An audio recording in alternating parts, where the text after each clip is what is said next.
आज सुनते हैं गोपा अष्टमी व्रत कथा। साथ ही जानिए पूजा विधि और महत्व के बारे में। तो एक बार बोलिए प्रेम से राधे कृष्ण भगवान की जय, लक्ष्मी माता की जय, विष्णु भगवान की जय। हिंदू शास्त्र के अनुसार गायों को भगवान कृष्ण की सबसे प्रिय माना जाता है। मान्यताओं के अनुसार जब कृष्ण भगवान ने अपने जीवन के 6ठे वर्ष में कदम रखा, तब वे अपनी मैया यशोदा से जिद करने लगे कि वे अब बड़े हो गए हैं और बछड़ों को चराने के बजाय वे गाय चराना चाहते हैं। उस दिन कार्तिक मास के शुक्ल पक्ष की अष्टमी तिथि थी। उनके हट के आगे मैया को हार माननी पड़ी और मैया ने उन्हें अपने पिता नंद बाबा के पास इसकी आज्ञा लेने भेज दिया। भगवान कृष्ण ने नंद बाबा के सामने जिद रख दी कि अब वे गैया ही चराएंगे। नंद बाबा गैया चराने की शुरुआत करने का शुभ मुहूर्त पूछने सांडिल्य ऋषि के पास गए। पहुँचे और बड़े आचरण में आकर ऋषि से कहा कि अभी इस समय के अलावा अगले साल तक कोई श्रेष्ठ मुहूर्त नहीं है, इसीलिए अष्टमी तिथि से श्री कृष्ण ने गाय चराने की शुरुआत की, जिसे गोपा अष्टमी के नाम से जाना जाता है। जब श्री कृष्ण ने गैया पालन शुरू किया, उस दिन माता ने अपने कान्हा को बहुत सुंदर तैयार किया, मोर मुकुट लगाया और पैरों में घुंघरू पहनाए और सुंदर सी पादुका पहनाए दी। लेकिन कान्हा ने वे पादुकाओं नहीं पहनी। उन्होंने मैया से कहा, अगर तुम इन सभी गैयाओं को चरण पादुका पैरों में बांधोगी तब ही मैं यह पहनूंगा। मैया ने यह देख भावुक हो गई और श्री कृष्ण पैरों में बिना कुछ पहने अपने गैया को चराने के लिए ले गए और गौचरण करने के कारण ही श्री कृष्ण को गोपाल या गोविंद के नाम से भी जाना जाता है। एक अन्य पौराणिक कथा के अनुसार ऐसा माना जाता है कि भगवान इंद्र अपने अहंकार के कारण वृंदावन के सभी लोगों को अपनी शक्ति का प्रदर्शन करना चाहते थे। इसीलिए उन्होंने ब्रज के पूरे क्षेत्र में बाढ़ लाने का फैसला किया ताकि वे लोग उनके सामने झुक जाए और इसीलिए वहाँ 7 दिन तक बारिश हुई। भगवान श्री कृष्ण को एहसास हुआ कि क्षेत्र और लोग खतरे में है, अतः उन्हें बचाने के लिए उन्होंने सभी प्राणियों को आश्रय देने के लिए गोवर्धन पर्वत को अपनी छोटी उंगली पर उठा लिया। 8वें दिन भगवान इंद्र को उनकी गलती का एहसास हुआ और बारिश बंद हो गई। उन्होंने भगवान श्री कृष्ण से क्षमा मांगी।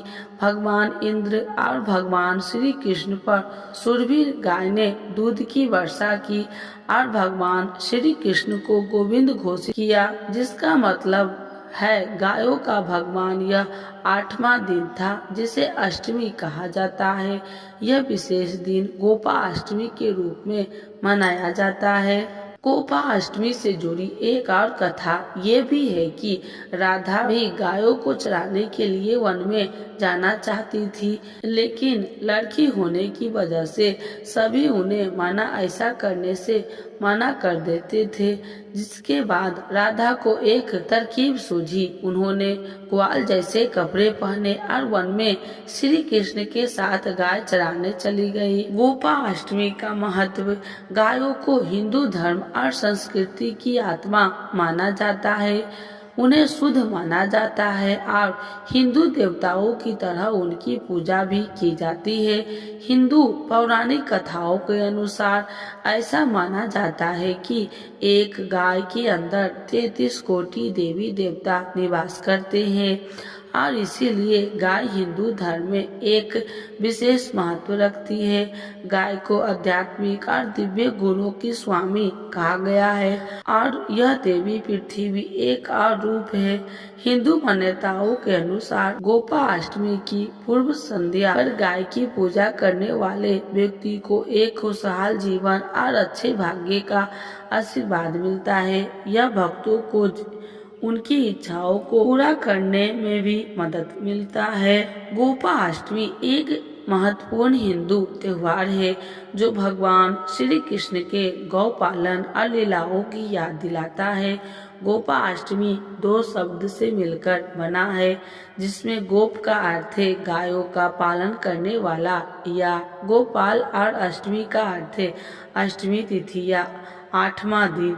इसे गौपालन की अष्टमी या गोपाल की अष्टमी भी कह सकते हैं। यह त्योहार गायों की पूजा और अर्चना करने के लिए हिंदू संस्कृति में गायों को गौ माता कहा जाता है और उनकी देवी की तरह पूजा की जाती है। बछड़ों और गायों की पूजा और प्रार्थनाएं करने का अनुष्ठान गोपाष्ट द्वादशी के त्योहार के सामने है जो कि महाराष्ट्र राज्य में मनाया जाता है। तो चलिए जानते हैं गोपाष्टमी का पर्व इस साल यानी 2024 में कब मनाया जा रहा है। साथ ही जानेंगे इस दिन का महत्व और पूजा विधि के बारे में। गोपाष्टमी 2024 कब है? गोपाष्टमी हर साल कार्तिक मास की शुक्ल पक्ष की अष्टमी तिथि को मनाई जाती है। पंचांग के अनुसार इस साल यानी 2024 में गोपाष्टमी तिथि की शुरुआत 8 नवंबर रात 11:56 से होगी जो 9 नवंबर रात 10:45 तक जारी रहेगी। ऐसे में उदया तिथि के अनुसार गोपाष्टमी का पर्व 9 नवंबर को मनाया जाएगा। गोपाष्टमी की पूजा विधि। गोपाष्टमी के दिन प्रातः काल उठकर स्नान करें और स्वच्छ वस्त्र धारण करें। पूजा करने से पहले मन को शांत करें और शुद्ध रखना आवश्यक माना जाता है। अपने घर के पूजा स्थल या मंदिर को साफ करें और सजाएं। आप रंगोली बनाकर और दीप जलाकर पूजा स्थल को सुंदर बना सकते हैं।